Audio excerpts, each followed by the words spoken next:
Hi everyone. Interesting question about attention and thoughts. Dear Claire, I love your podcast and listen avidly, so that's a good start for us. Um, can I ask you, where should one keep the attention if it's now not on thoughts? I try not to get attached to thoughts and see them just pass by, but my mind goes haywire and seems worse, and then I'm sucked back into my mind. Many thanks. Yeah. So this is interesting, isn't it? That what's wanted in, or what we're looking for with this question is how can I use attention to stop the power of thought, stop the stickiness of them, the grab of them, to stop the mind getting lost in them. And again, this is really subtle, but that question is implying a self, a controlling self that controls where attention goes. And that's the confusion. Because the moment there's that identification between myself and um,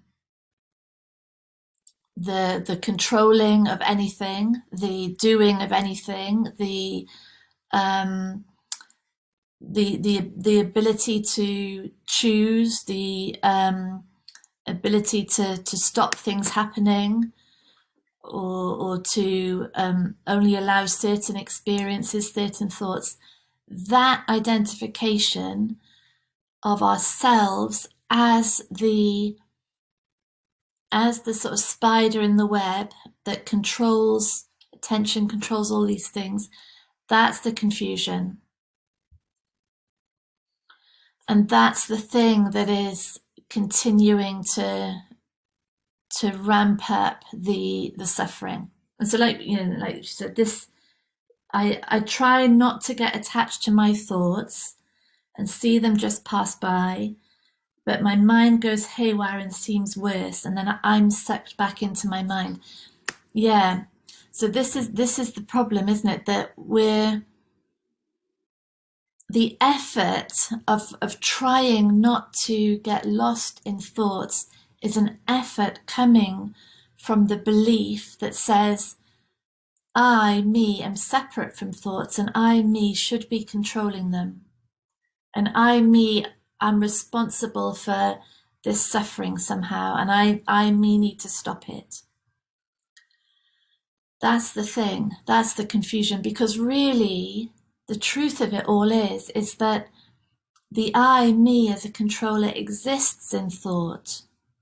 It's the thought that gives rise to me as a separate idea, as a separate entity in control of everything. I exist in, I as an idea of me exists in thought. And so the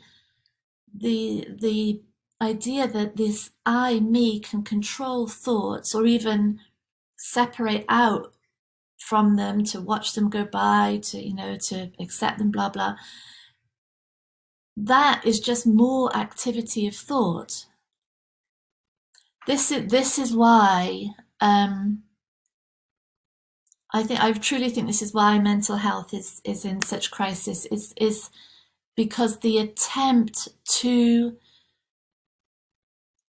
control the experience, control the thoughts, control the emotions is coming from a misunderstanding of what the mind is, of what we are, of what the true self is. And so all it's doing is creating more tension, more lostness, more stickiness of thought. It's just more and more and more and more activity of mind, which isn't a problem when we understand that the activity of mind is just activity of mind, and that what we are is the life or the consciousness, the aliveness in which it's all happening. But when we believe that that's us, and that somehow in that activity of mind we can find peace, that we can find our true nature in that activity, That's the confusion. And that will just go on until hopefully in a podcast like this is like a brick wall that says no. The activity of mind, anything adding in more and more to that, there's more and more, the mind is more and more lost in itself. So what do we do? Notice that there's no peace, there's no freedom, there's no there's no truth to be found in anything that the mind is creating and doing, particularly when it's revolving around this idea of me and how I find peace, how I find freedom, how I find truth. And yeah, it's a continual, and it's also why I think this conversation is for our lives. Like some daily reminder, a video or a prompt or a podcast or a reading a passage from a book or conversation that continually shows that, because it's so compulsive, isn't it, the mind, like so grabbing, it is life or death, and it's been so trained to believe that. But a constant ongoing reminder that that is not truth. It's creativity, it's imagination, it's incredible concepts being created, it's incredible